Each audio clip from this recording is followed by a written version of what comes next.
त्याने लगेच ती पण पकडली आणि खाली खेचून टाकली. माझ्या शरीरावरती शेवटचा कपडा निघाला होता. आता मी पूर्ण मोकळी झाले होते. शरीरात जणू थंडी भरली होती. मला काही कळत नव्हतं.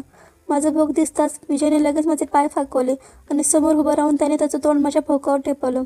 जीभ आत टाकून तो माझा भोक चाटू लागला.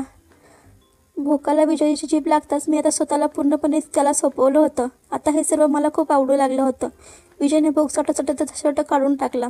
मी खाली पाहिले तर माझ्या दोन्ही पायांच्या मध्ये विजयचं डोकं होतं. त्याला भोक चाटताना पाहून मला खूप भारी वाटू लागलं होतं. मी त्याचं डोकं पकडलं आणि माझ्या भोकावर दाबून घेऊ लागले. काही वेळाने विजय मागे झाला. त्याने लगेच त्याची पॅन्ट आणि आतलं काढून टाकलं आणि तो माझ्याकडे येऊ लागला. माझी नजर त्याच्या ताटलेल्याकडे होती. त्याचा खूप मोठा होता आणि वर खाली डुलत होता. विजय माझ्या तोंडाकडे आला. त्याने मला आडवे झोपवले. त्याने काहीच न विचारता माझ्या तोंडात त्याचा टाकला. मी पण आनंदाने तो तोंडात घेतला आणि चोखू लागले. उभं राहून तो माझा गोळे दाबत होता आणि मी त्याचा चोखत होते. विजयचा चोखताच त्याने माझं डोकं धरलं आणि जोरजोरात धक्के टाकून तो माझ्या तोंडात मला करू लागला. माझ्या तोंडाची लाळ त्याच्या सामानावरनं वर खाली होऊ लागली. विजयचा मोठा तोंडात माझ्या घशापर्यंत गेला होता. पूर्ण तो ओला झाला होता. खूप वेळ त्याने माझं तोंड जोरजोरात केलं. मग विजयने हळू त्याला आयनं भरलेला तो बाहेर काढला. त्याने मला उलटे झोपवले. माझे पुठ्ठे समोर आले. माझे पुठ्ठे पाहून तर वेडाच झाला होता.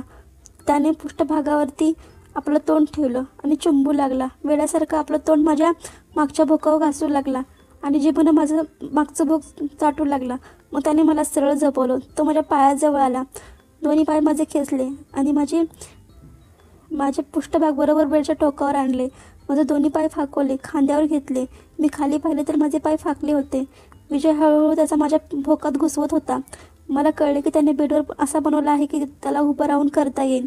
हळूच विजयने माझ्या भोकात टाकला आणि माझे पाय फाकून तो करू लागला.